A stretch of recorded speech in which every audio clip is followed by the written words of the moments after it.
It all started one quiet evening. I was sitting on the couch flipping through channels while my wife Megan sat on the opposite end, glued to her phone.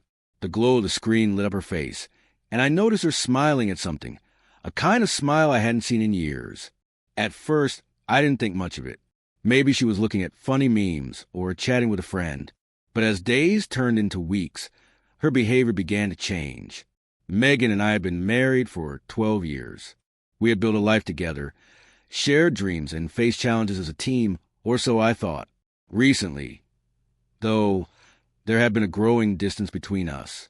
She was more guarded with her phone, turning the screen away whenever I walked into the room.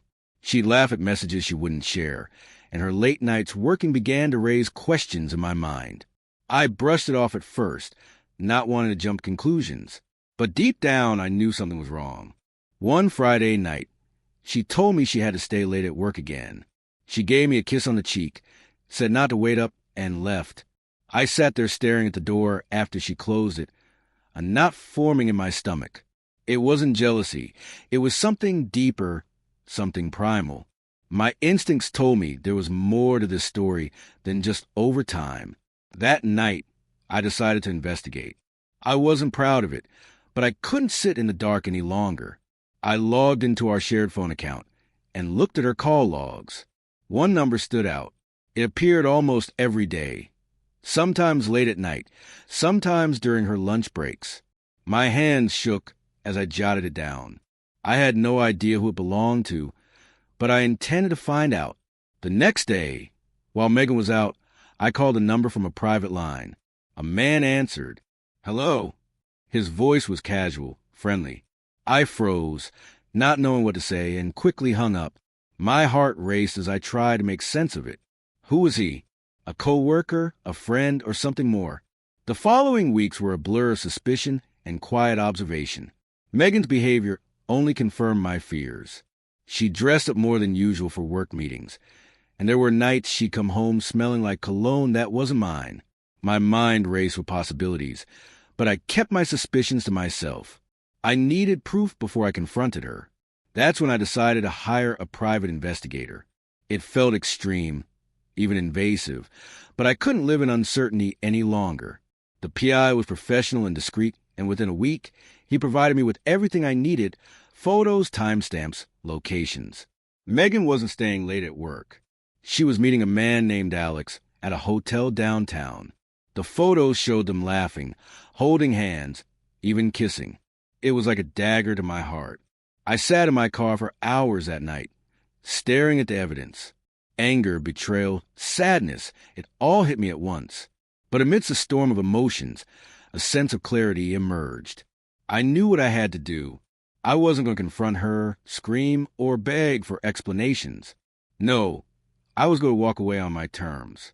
Over the next few days, I started to make my plans. I opened a new bank account, withdrew my half of savings, and found a small apartment across town. I packed my things gradually, taking a few items each day so she wouldn't notice.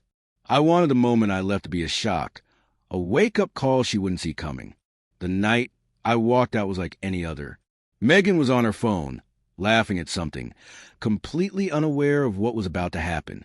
I stood in the doorway of the living room, suitcase in hand, and watched her for a moment. It struck me how distant she'd become, how little she noticed me anymore. "Megan," I said, my voice steady. She looked up, startled. "What's with the suitcase?" she asked, her smile fading. "I'm leaving," I said plainly. Her eyes widened. "What? Why? Where are you going?" I took a deep breath. I know about Alex. I know about the hotels, the lies, everything. Megan's face went pale. "I can explain," she stammered, but I held up a hand to stop her. "Don't," I said. "I don't want to hear your excuses. You made your choices. Now I'm making mine." For a moment, she just stared at me, her mouth opening and closing as if searching for the right words. But there was nothing she could say. The truth was out, and there was no undoing it. I turned and walked out the door, not looking back. The cool night air hit me as I stepped outside, and for the first time in months, I felt free. The weight of suspicion, doubt, and betrayal had been lifted. I knew the road ahead wouldn't be easy, but at least it would be honest. In the weeks that followed, Megan tried to reach out. She called, texted, even showed up at my new apartment once. But I didn't answer. I'd said everything I needed to say that night.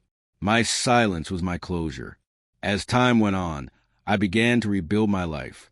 I focused on work, reconnected with old friends, and even started therapy to process everything I'd been through.